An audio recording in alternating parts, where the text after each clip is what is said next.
All right, good morning, everybody. Today, we're going to be smoking the Graycliff Artisan Connecticut PinStripe. Now, I'm not going to pretend like I am a cigar expert at this point, but when I saw this thing, I had to pick it up. It was on sale at Cigar Page, a pack of 5 for $20 for the pack of 5. So when I saw that and I saw how cool these things looked, I definitely had to try it. Between the pinstripe in the wrapper itself and the gold and red Graycliff band on there, I thought this thing looked absolutely amazing, and I wanted to get it and have it in the collection to try.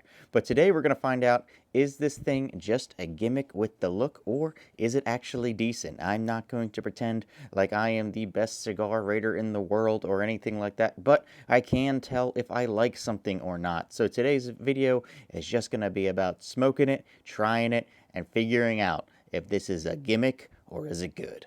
All right, it is about 7:20 in the morning and it's about 40 degrees outside, but we're going to try it out today. I've also got a little bit of black coffee to enjoy out here on this cold morning. We'll see how this Graycliff is.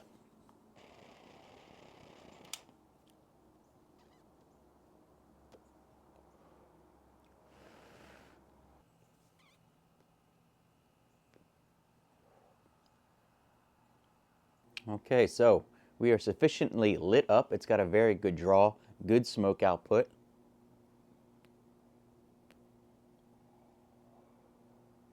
Especially for a cold morning this morning. So we're going to get into this one today. Let me give you the information on this stick. It has a filler from Nicaragua.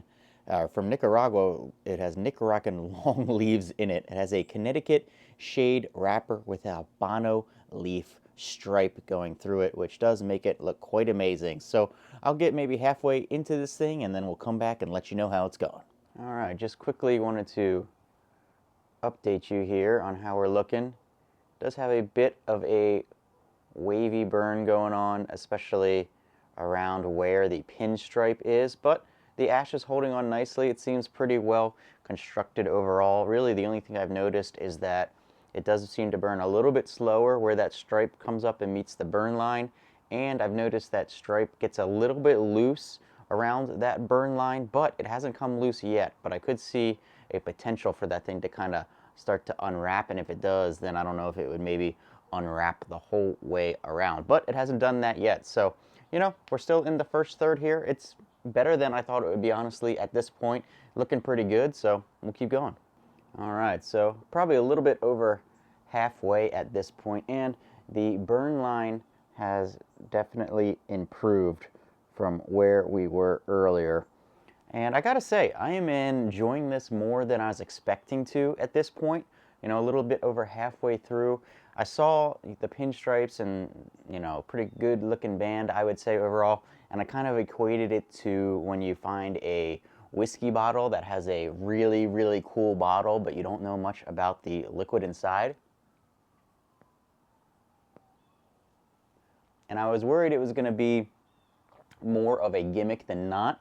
But I gotta say, it's very enjoyable. It is light. It's not very strong at all, so it's kind of perfect for a morning cigar, a morning smoke. So we'll go ahead and finish this up, and I'll give you my final thoughts at the end. All right, so we are coming down to the end of this cigar here.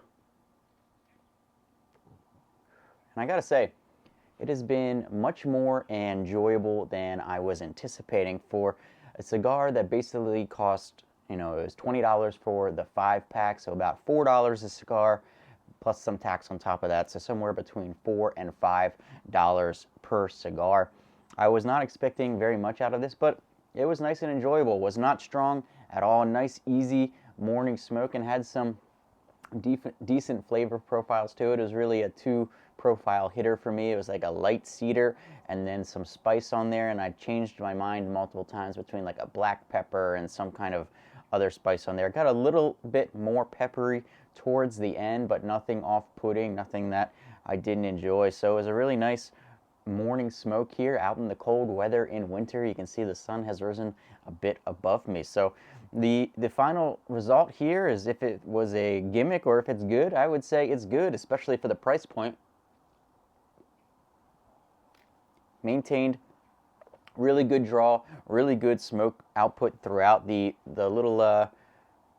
little stripe never actually ended up coming off at all. It just gets a little bit loose near the burn line, but other than that, it stuck right to it the whole time. So, you know, overall, I'm happy I've had it. I've had this resting in my humidor for about a month or so since I got it from Cigar Page. So, yeah, overall, it's going to be a good and not a gimmick here on the Graycliff Artisan Connecticut PinStripe. So, hopefully you guys enjoyed this video. If you did, make sure you hit like and subscribe, and I'll see you for the next one.